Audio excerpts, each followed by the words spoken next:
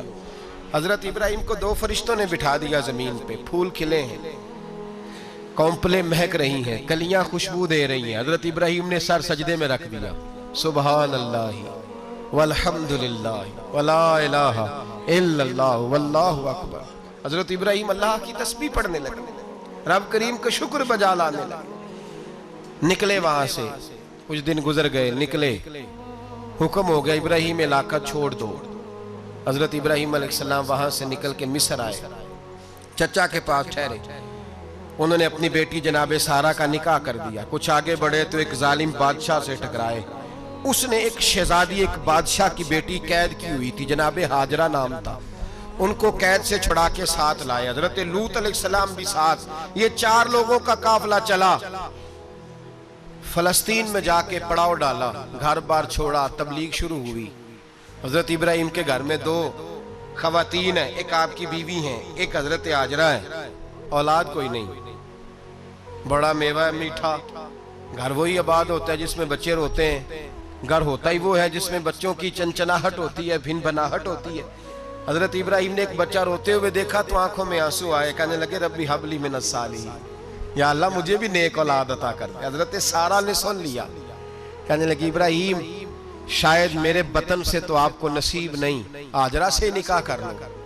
جناب ہاجرہ سے نکاح ہوا۔ اللہ تو بڑا بے نیاز ہے، رب کریم نے حضرت اسماعیل جیسا خوبصورت بیٹا عطا فرمایا۔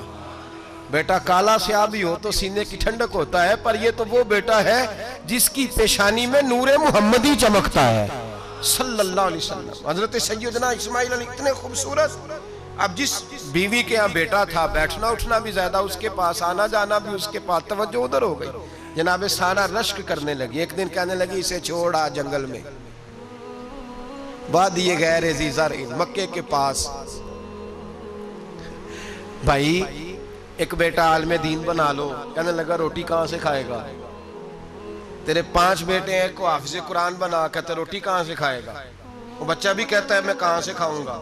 حضرت ابراہیم علیہ السلام تو چند مہینے کا بچہ چھوڑ آئے، تو کہاں سے روٹی کھائی حضرت اسماعیل نے؟ کہاں سے کھائی ان کی اماں نے روٹی؟ بھوکے مر جاتے ہیں یہ سارے۔ میں بڑی ذمہ داری سے کہا کرتا ہوں کہ جتنی خوبصورت روٹی اللہ کریم دین کے خادموں کو عطا کرتا ہے شاید کسی اور کے نصیب ہوتی ہو، لیکن ہم لوگ توجہ ہی نہیں کر رہے، ہمارا ذوق ہی نہیں بن رہا، ہم یہ محنت ہی نہیں کر رہے کہ قوم کو مستند علماء کی ضرورت ہے، علاقوں کے علاقے خالی ہیں، ادھر ہمارا مزاج ہی نہیں بن رہا، توجہ ہی نہیں دین کی خاطر۔ اور پھر چلے بچے تو بعد کی بات ہے نا، جو ابھی خود جوان ہے وہ بھی یہ دعا، ایک صاحب مجھے کہنے لگے میں دعا مانگ رہا ہوں اللہ مجھے بیٹا دے تو میں اسے دین پہ لگاؤں گا، تو میں نے کہا آپ بھی بوڑھے نہیں ہوئے، آپ خود ہی لگ جائیں، بیٹا تو ابھی آئے گا تو لگے گا نا، تو آپ تو اس وقت ہے تو آپ تو پہلے لگے نا صاحب، 2 گھنٹے تو نکال کے آئے، دین سیکھنے کو کافی ہے۔ آپ اتنی لمبی سوچ رہے ہیں کہ بچہ آئے گا تو بڑا ہوگا تو وہ جائے گا تو دیکھی جائے گی، ابھی تو آپ ہیں تو آپ تو آؤ۔ حضرت ابراہیم نے بچہ وہاں چھوڑا۔ یہاں سے جو عمرہ کرنے لوگ جاتے ہیں نا، جو حج کرنے جاتے ہیں، ان کو پتا ہے کہ وہاں دنیا کی ہر نعمت ملتی ہے، پھر بھی ڈبل ٹرپل پیسے لوگ جیبوں میں ڈال کے جاتے ہیں۔ حضرت ابراہیم جب وہاں لے کے گئے تو کوئی انسان نہیں تھا، پانی کا قطرہ نہیں تھا، 2 کلو کھجوریں، ایک مشکیزہ، بیوی کو تھمایا۔ ہمارے گھر میں ہزاروں چیزیں پڑی ہیں، لیکن وہ جو توکل ہے نا وہ ختم ہو گیا ہے۔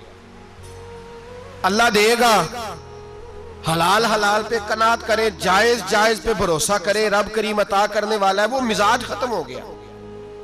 حضرت سیدنا ابراہیم علیہ السلام 2 کلو کھجوریں، 1 مشکیزہ پانی کا دے کر کے، اور وہاں بٹھایا آپ نے اپنے بچے کو اور اپنی زوجہ جناب ہاجرہ کو، اور بٹھا کر کے یہ واپس پلٹنے لگے تو حضرت ہاجرہ سلام اللہ علیہ نے آواز دی، کہا ابراہیم کس کے سہارے پہ چھوڑ کے جا رہے ہو؟ جہاں آب زمزم کا کنواں ہے نا، جو لوگ گئے ہیں انہوں نے صفا مروہ کی صحیح کی ہے. صفا مروہ سے باہر نکلے نا، سرکار کی ولادت کا مقام ہے، اس جگہ پہ آب زمزم کا کنواں تھا، وہاں حضرت سیدنا ہاجرہ کو بٹھایا. کوئی چیز نہیں، کوئی درخت نہیں، کوئی کھیت نہیں، کوئی پانی نہیں، کوئی کنواں نہیں، وہاں بٹھایا اور بٹھا کر کے نکلنے لگے تو جناب ہاجرہ فرمانے لگی ابراہیم کس کے سہارے پہ چھوڑ کے جا رہے ہو؟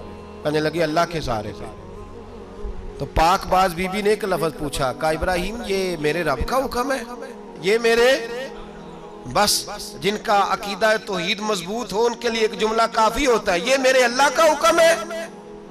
تو جناب ابراہیم علیہ السلام فرمانے لگے ہاجرہ ہاں رب کا حکم ہے.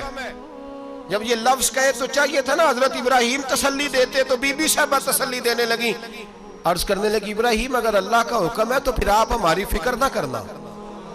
اگر یہ رب کا حکم ہے تو پھر ہماری فکر نہ کرنا. جس رب نے ہمیں یہاں تک پہنچایا ہے وہ ہمیں کبھی بھی ضائع نہیں فرمائے گا، پھر فکر نہ کرنا. حضرت ابراہیم آ گئے. بات آپ نے سنی ہوئی ہے، اشارہ کرنا مقصود ہے.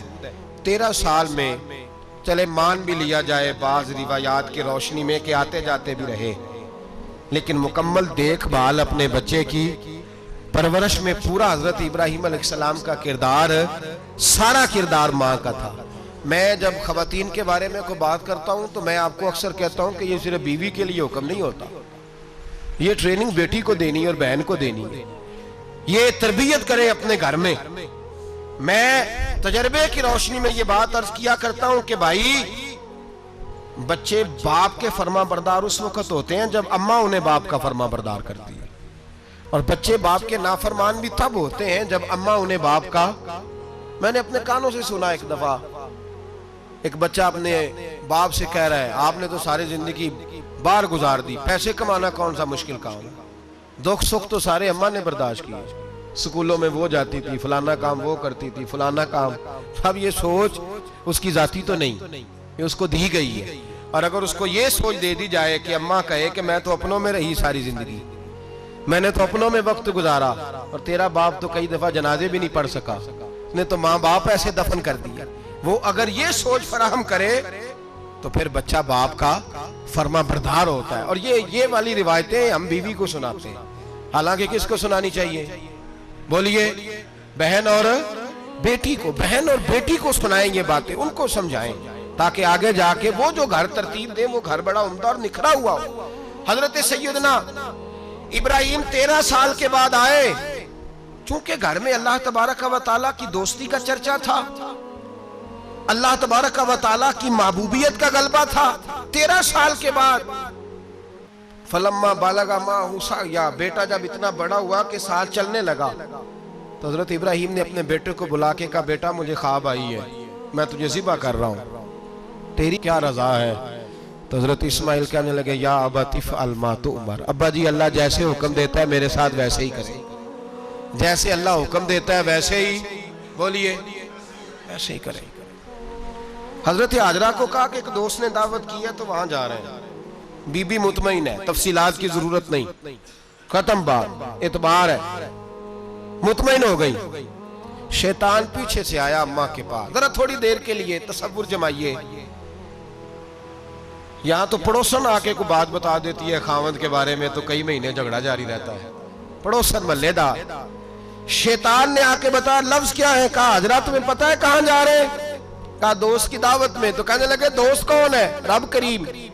اور ابراہیم کا خیال ہے کہ اس رب نے مجھے حکم دیا ہے کہ میں ذبح کروں. تو حضرت ہاجرہ کہنے لگی کبھی باپ بھی بیٹے ذبح کرتے ہیں؟ شیطان کہنے لگا ان کا خیال ہے کہ ان کے رب نے حکم دیا ہے. تو جناب ہاجرہ فرمانے لگی اگر رب نے حکم دیا تو پھر تو مجھے شیطان لگتا ہے، تو مجھے شیطان لگتا ہے. کہا کیا مطلب؟ فرمانے لگی اگر رب کریم کا حکم ہے تو میرے پاس ایک اسماعیل ہے، اگر 1000 بھی ہوتے میں سارے اللہ کے راستے میں پیش کر دے دیتی. مالک کا ہی تو ہے سارا کچھ، اسی کا ہے، اس میں لیت اللہ کی کیا گنجائش. حضرت سیدنا ابراہیم علیہ السلام نے بیٹے کے حلق پہ چھری رکھ بھی دی اور چھری چلا بھی دی، رکھ بھی دی، اور وہ تو اللہ کریم نے فرمایا یا ابراہیم قد صدقت الرؤیا، ابراہیم تو نے خواب سچا کر دکھایا، وہ قیامت تک تیرا نام رہے گا. حضرت ابراہیم نے وطن بھی دیا، جان بھی دی، بیٹا بھی. اللہ کریم نے دمبے دیے، فرمایا یہ فدیہ ہے. اب یہ قربانی قیامت تک حضرت ابراہیم کے طریقے کے مطابق جاری ہے. حضرت ابراہیم بہت بڑے مہمان نواز تھے, بہت بڑے. آپ جب مصر میں قیام تھا تو بڑے بڑے لمبے چوڑے لنگر پکتے تھے, لوگ آیا جایا کرتے تھے, بڑا تفصیل کے ساتھ کھانا ہوتا تھا. مہمان نوازی آپ کی خاص صفت مبارکہ ہے. ہمارے ہاں بھی مہمان نوازی ہوتی ہے امیروں کی, بلکہ اب تو مہمان نوازی اس طرح کی ہے کہ کل تیری میرے پاس دعوت ہے اور پرسوں میری تیرے پاس ہے. وہی امیروں میں وہ چکر رہتا ہے, پارٹیاں دوست ایک دوسرے کو ڈالتے ہیں, تیری طرف پارٹی تیری طرف. اور اسی انداز میں اب یہ عید آئے گی نا, ٹکا پارٹیاں ہوں گی جگہ جگہ. اور لوگ سوال پوچھنے لگے ابھی سے, کہتے ہیں قربانی کا کتنا گوشت گھر رکھنا جائز ہے, قربانی کا کتنا گوشت گھر رکھنا جائز ہے؟ سارا ہی جی. اس لیے فریزر لے لے, فریج سے نہیں کام چلے گا. سارا ہی جہاز گھر رکھنا سارا ہی جائز ہے, رکھ لے. او خدا کے بندے, قربانی وہ بندہ دیتا ہے جو سارا سال ہی گوشت کھاتا ہے. صحیح کہہ رہا ہوں؟ قربانی صاحب نصاب صاحب استطاعت بندہ دیتا ہے نا, تو وہ سارا سال ہی گوشت, تو سارا گھر میں رکھنا بھی جائز ہے, لیکن سارا دے دینا بھی. تو جو آ رہی ہے اس پہ کیوں توجہ کرتے ہو, جو دوسرا جائز ہے اس پہ کیوں نہیں عمل کرتے؟ سارا تقسیم کر دیں, بات ختم ہوئی. یقین کریں, محرم میں جا کے دوست ٹیلی فون کر کے سوال پوچھتے ہیں, کہتے ہیں صاحب سنا ہے قربانی کا گوشت محرم میں کھانا جائز نہیں. میں کہ نہیں, ربیع الاول بھی جائز جائے, رجب رمضان تک کھاؤ, کوئی بندہ نہیں منع کرتا. اس لیے کہ کسی کو دینا تو پسند ہی نہیں. یہاں پھر اس میں سے جو خاص چیزیں ہیں وہ اپنی فریج میں, اور باقی جو ہے وہ دوسروں کے لیے. یہ کیا طریقہ ہے ہمارا, اور اسی پہ عمل ہے. اللہ تبارک و تعالی ہمیں سمجھنے کی توفیق عطا فرمائے. حضرت ابراہیم بہت بڑے مہمان نواز تھے. صرف قربانی نہیں دیتے تھے, سارا سال بہت سارا لنگر, بہت سارا کھانا پینا, بہت ساری چیزیں جاری رہتی. اور جتنے غریب لوگ تھے فلسطین کے, ان کو پتا تھا کہ حضرت ابراہیم علیہ السلام کا لنگر جاری ہے. فلسطین میں جب آپ کا قیام تھا, ایک دفعہ ڈھیروں مہمان آ گئے اور کھانے کو کوئی چیز نہیں. حضرت سارہ اور جناب ہاجرہ دونوں اس وقت موجود تھیں. وہ کہنے لگی ابراہیم بہت سارے مہمان آ گئے تو کیا کریں؟ جناب سارہ کہنے لگی کس طرح کر کے ان کی مہمان نوازی کرنی. اور حالات یہ ہیں کہ قحط پڑا ہوا ہے فلسطین میں, مصر میں, دور دراز علاقوں میں. تو حضرت ابراہیم کہنے لگے یہ اللہ کے مہمان ہیں اور ہمیں رب کریم کا بندہ سمجھ کے آ گئے, اللہ ہی بندوبست کرے گا. فرمانے لگے میرا مصر میں ایک دوست ہے, وہ قحط کے دنوں میں غلہ جمع کر لیتا ہے, میں اس کی طرف پیغام بھیجتا ہوں, مجھے امید ہے وہاں سے غلہ ملے گا. 2 3 5 اونٹ والے غلام بلائے اور ان کو کہا کہ جاؤ غلہ لے آؤ مصر کے دوست سے. وہ لوگ کہتے ہیں ہم غلہ لینے گئے.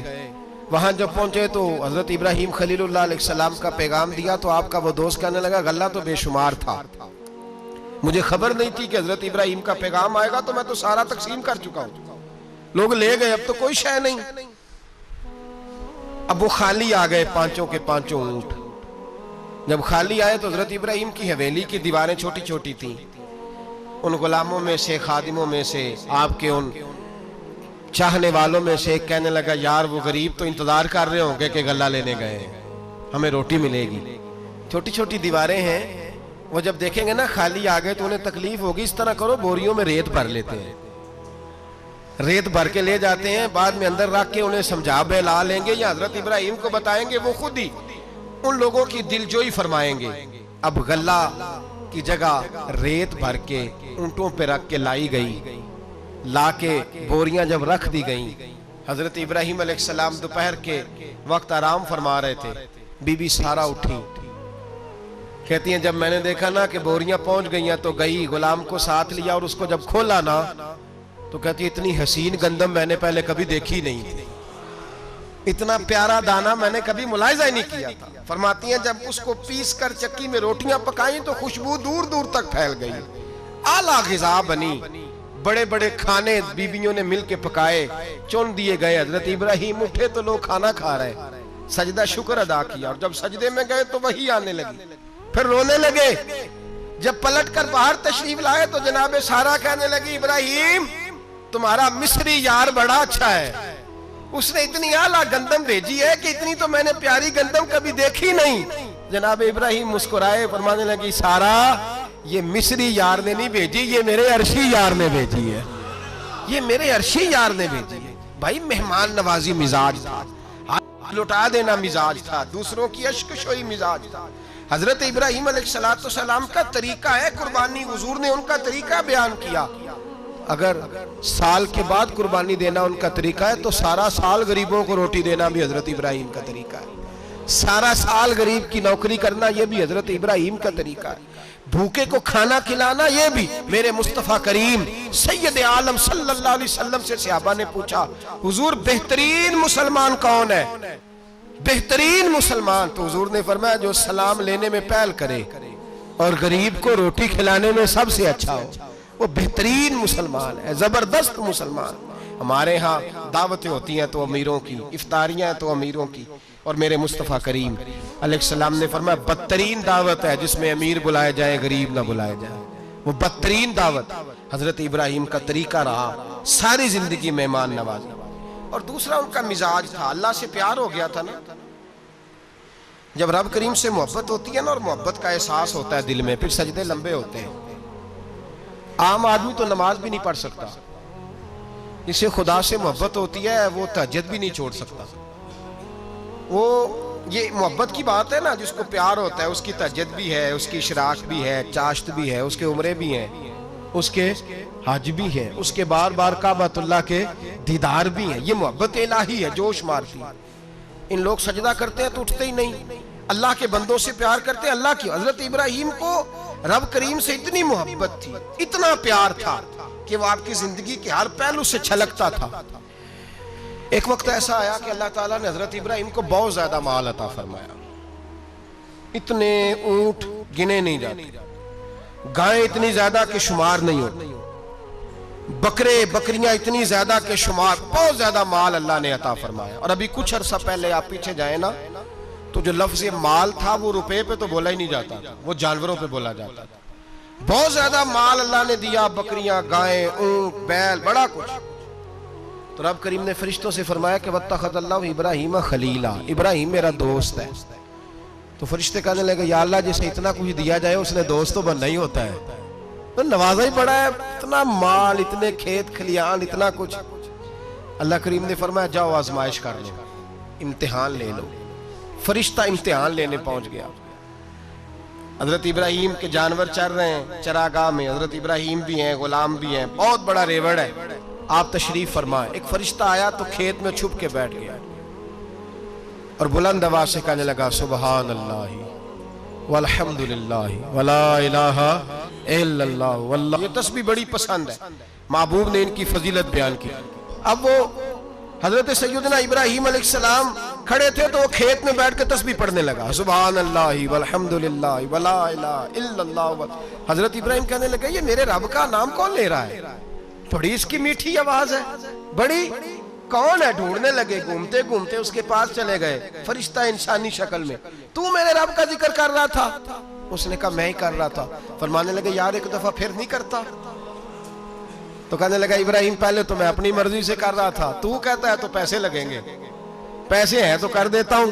حضرت ابراہیم کہنے لگے بول تو کیا لے گا، میرے اللہ کا ذکر سنانے کا کیا لے گا؟ کہنے لگا جتنی بکریاں آپ چرا رہے ہیں ساری دے دے تو میں اللہ کا ذکر سنا دیتا ہوں۔ آپ نے فرمایا بس جا تیری ساری ہوئی، میرے رب کا ذکر سنا۔ اور پھر شروع ہو گیا سبحان اللہ الحمدللہ ولا الہ الا اللہ واللہ اکبر۔ حضرت ابراہیم علیہ السلام کیف میں یار پھر ذرا سنا، نا علمہ وچ پھسا سانو تو یار دی گل سنا سان، ذرا دوبارہ سنا۔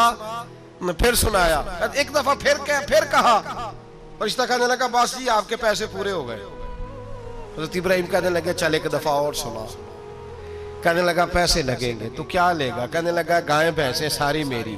فرمایا بس یار اتنی قیمت، تو سنا صحیح، سارا کچھ ہی تیرا۔ پھر شروع ہو گیا سبحان اللہ والحمدللہ ولا الہ الا اللہ واللہ اکبر۔ گائیں دے دیں، بھینسیں دے دیں، وہ ذکر سناتا ہے۔ حضرت ابراہیم کبھی مچلتے ہیں، کبھی روتے ہیں، کبھی آہیں بھرتے ہیں، تو میرے رب کا نام لے رہا ہے، ذرا پھر سے لے۔ کیف جاری ہے۔ کہنے لگا بس بھائی۔ حضرت ابراہیم فرمانے لگے تو اور لے لے جو لینا ہے، مجھے ذکر سنا۔ اس نے کہا ابراہیم بکریاں میں لے چکا، گائیں بھینسیں میں لے چکا، اونٹ رہ گئے۔ سارے لے لوں گا پھر ذکر سناؤں گا۔ فرمایا کیا تیرا ہوا تو ذکر سناتا رہے، میں دیتا ہوں۔ دے دیا، کچھ دیر ذکر کیا تو اب خاموش ہو گیا۔ حضرت ابراہیم خلیل اللہ علیہ السلام فرمانے لگے ذکر سنا۔ کہنے لگا ابراہیم اب تیرے پاس دینے کو کیا ہے، ہر چیز تو میں لے چکا۔ آپ فرمانے لگے یہ گائے بھینسیں بکریاں چرانے کے لیے تجھے کوئی نوکر ملازم بھی تو چاہیے نا، تو اس طرح کر مجھے رکھ لے، میں روٹی نہیں مانگوں گا، کھانا نہیں مانگوں گا، تو اللہ کا ذکر سناتا رہنا، میں تیرے جانوروں کی نوکری کرتا رہوں گا۔ حضرت ابراہیم علیہ السلام نے جب یہ کہا نا، فرشتے کی آنکھوں میں آنسو آ گئے۔ تر دامنی پہ شیخ ہماری نہ جائیے، ہم دامن نہ چھوڑ دیں تو فرشتے وضو کریں۔ فرشتہ رو پڑا اور کہنے لگا ابراہیم مجھے سینے سے لگاؤ، آپ واقعی اس قابل ہے کہ اللہ آپ کو اپنا دوست بنائے، واقعی اس قابل ہے کہ رب آپ کو اپنا۔ حضرت ابراہیم علیہ السلام کا خدا سے محبت کرنے کا نرالا انداز، اور میرے بھائی یہی محبت انہیں میرے مصطفیٰ سے بھی تھی۔ ایک نبی گھر بنا رہا ہے، دوسرا بنوا رہا ہے۔ حضرت اسماعیل علیہ السلام پتھر اٹھا کے لا رہے ہیں، جناب ابراہیم بنا رہے ہیں۔ جب خانہ کعبہ بن گیا تو کہنے لگے ربنا وابعث فیہم رسولا، اے اللہ اب اسے بسانے کے لیے اپنا آخری رسول بھی عطا فرما۔ نبی پاک فرماتے ہیں میں دعا ہوں حضرت ابراہیم کی۔ یہ قربانی حضرت ابراہیم کا طریقہ ہے۔ حضور نے اگرچہ نبی پاک کی اپنی سنت تھی، یہ بھی کہہ سکتے تھے سنتی و سنتی ابیکم ابراہیم، میری سنت ہے اور تمہارے باپ ابراہیم کی سنت ہے، یہ نہیں فرمایا۔ جب صحابہ نے کہا قربانی کیا ہے، فرمایا سنت ابیکم ابراہیم، یہ تمہارے باپ ابراہیم کی سنت ہے۔ ہر صاحب نصاب پر قربانی واجب ہے، جو زکوٰۃ کا نصاب رکھتا ہو اس پر قربانی واجب ہے، یعنی ضروریات سے زیادہ اتنے پیسے، جتنے پیسوں سے زکوٰۃ فرض ہوتی ہے اتنے پیسے جس آدمی کے پاس قربانی سے پہلے آ جائیں اس آدمی پر قربانی کرنا واجب ہے۔ بکرا، چھترا، دمبا 1 سال کا یا دمبا 6 مہینے کا ہو پر اتنا بڑا محسوس ہوتا ہو کہ لگے کہ 1 سال کا ہے، اس کی قربانی ہو سکتی ہے۔ جانور میں کوئی عیب نہیں ہونا چاہیے، اتنا کمزور نہ ہو کہ ذبح جہاں اسے کرنا ہے وہاں وہ چل کے جا نہ سکے، اتنا کمزور جانور نہ ہو، اس کے اندر بظاہر کوئی اتنا بڑا نقص نہ پایا جاتا ہو، کانا نہ ہو، لنگڑا نہ ہو، کوئی اس کی ہاتھ نہ کٹے ہوئے ہوں، ایسا نقص جو واضح ہو۔ بکرا 1 سال کا، گائیں اور بھینس یہ 2 سال کی، اونٹ 5 سال کا۔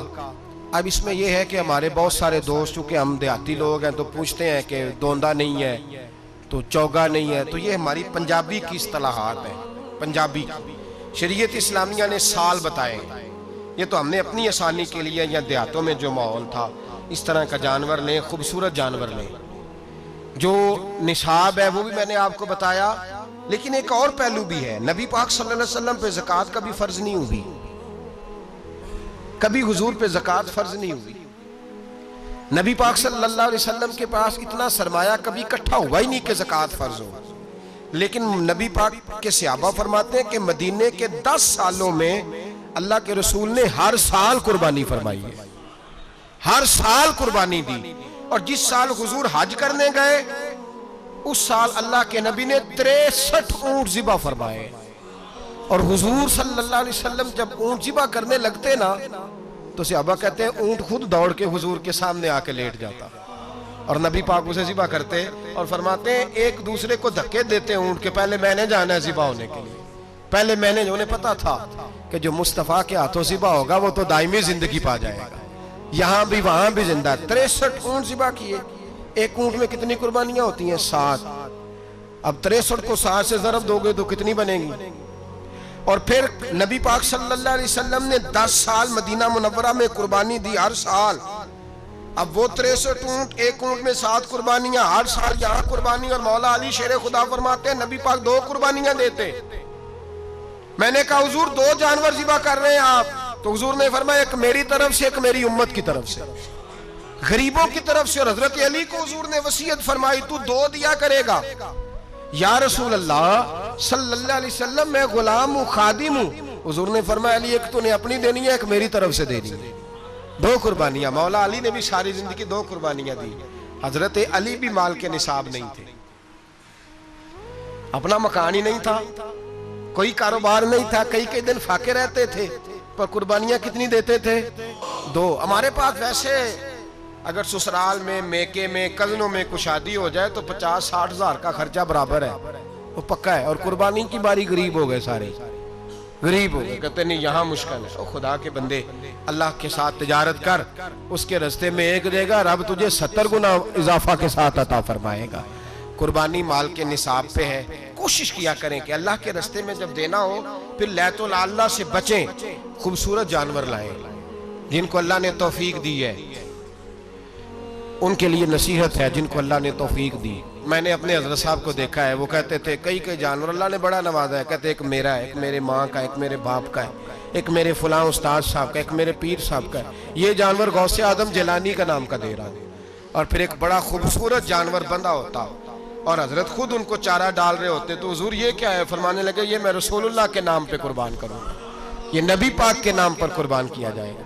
جن کو اللہ نے حیثیت دی ہے وہ کوشش کریں اپنے محبوب کی طرف سے بھی قربانی کریں، نبی پاک کے نام کی قربانی دے، خوبصورت سا جانور پیارا، پھر اس کی خدمت ہو، پھر اس کی قربانی دی جائے، اور نبی پاک کے نام پر قربانی دی جائے۔ حضور نے خود وصیت فرمائی حضرت ابو بکر صدیق کو، قربانی بڑا حسین عمل ہے، اور میرے نبی پاک صلی اللہ علیہ وسلم نے ناراضگی بھی فرمائی، ذرا خوگر حمد سے تھوڑا سا گلا بھی سن لے۔ میرے حبیب نے فرمایا جو طاقت کے باوجود قربانی نہ کرے وہ ہماری عیدگاہ میں عید کی نماز پڑھنے نہ آئے، وہ نہ آئے۔ اور یا رسول اللہ جو کرے گا، فرمایا قربانی کے جانور کا خون کا قطرہ بعد میں زمین پہ گرے گا، اللہ اس کے سارے گناہ پہلے معاف فرما دے گا، اللہ اس کے سارے گناہوں کو بخشے گا۔ قربانی کریں، خوبصورت انداز میں کریں، اللہ کی رضا کے لیے۔ بزرگوں نے لکھا ہے 3 حصے کرو گوشت کے، ایک گھر میں رکھو، ایک رشتہ داروں میں بانٹو، پڑوسیوں میں بانٹو، اور تیسرا فقط غریبوں کو دو۔ لیکن میں اکثر یہ سوچتا ہوں کہ ہمارے ہاں قربانی کرتا ہی وہ ہے جن کے گھر میں ہر جمعرات کو چھوٹا گوشت پکتا ہے، اور جن کے گھر میں ہفتے میں 3 دفعہ مرغی کا گوشت پکتا ہے، وہی تو قربانی دینے کے قابل ہوتے ہیں۔ تو وہ بھی اگر قربانی کے بکرے میں سے بھی تیسرا رکھنا چاہیں تو اجازت تو ہے، میں نے کہا سارا رکھنے کی بھی اجازت ہے، لیکن اگر آپ مہربانی کریں، کوشش کریں کہ یار ہم تو سارا سال ہی کھاتے ہیں، اور ہمارے ہاں جو گوشت تقسیم ہوتا ہے نا وہ بھی باری لگی ہوئی ہے، ادھر سے پلیٹ آئی تھی گوشت کی تو ادھر سے بھر کے چلی گئی، بھئی اس نے کی ہے، اس کو بار بار گوشت دینے کا کیا مطلب ہے؟ آپ یہ دیکھیں عزیزوں میں، رشتہ داروں میں، اور میں اگر تھوڑا سا آپ کی توجہ کرانے میں کامیاب ہو جاؤں تو سفید پوش لوگوں کو دیکھیں، کچھ سفید پوش ہیں، سفید پوش جن کے اوپر قرضے ہیں، بیماریوں نے جکڑ لیا ہے، گھر میں بڑے بڑے سخت مریض آ گئے ہیں، سفید پوش پہلے دیا کرتے تھے۔ آپ ان سے پوچھتے ہیں صاحب قربانی، تو بات کو ٹالتے ہیں، وہ کہتے ہیں سوچ رہا ہوں کوئی حصہ ڈال جائے، پردہ پوشی کرتے ہیں، کہتے ہیں کہیں حصہ رکھا ہوا، پردہ پوش۔ اکثر وہ لوگ قربانی نہیں دے پاتے، اکثر دیا کرتے تھے اب نہیں دے پا رہے، کیوں؟ اس لیے کہ مشکلات ایسی آ گئیں۔ ان لوگوں کا خیال کریں، ان کے گھروں تک گوشت پہنچا کے آئیں، ان پر توجہ کریں۔ وہ سفید پوش آدمی کبھی ذکر نہیں کرے گا، کچھ تو ایسے ہیں جو خود پہنچ جاتے ہیں کہ ہمیں گوشت دیا جائے، لیکن کچھ سفید پوش ہیں لا یسألون الناس الحافا، اللہ فرماتے ہیں کچھ لوگ لپٹ لپٹ کے سوال نہیں کرتے، سفید پوشی کا بھرم رکھتے ہیں، کا مزاج نہیں۔ ان کی طرف دیکھیں، اپنے رشتہ داروں کو دیکھیں، خاص کر ان رشتہ داروں کو دیکھیں جن کا آپ کو پتہ ہے کہ غریب ہیں، مجبور ہیں، ان کے گھروں میں گوشت بھیجیں۔ غریب بیٹیوں، غریب بہنوں کا خیال کریں، اس طرف متوجہ ہوں، ان کے ساتھ اس نے سلوک کریں، اس طرف آپ لوگ خیال کریں۔ اللہ ہمیں سمجھنے کی توفیق عطا فرمائے۔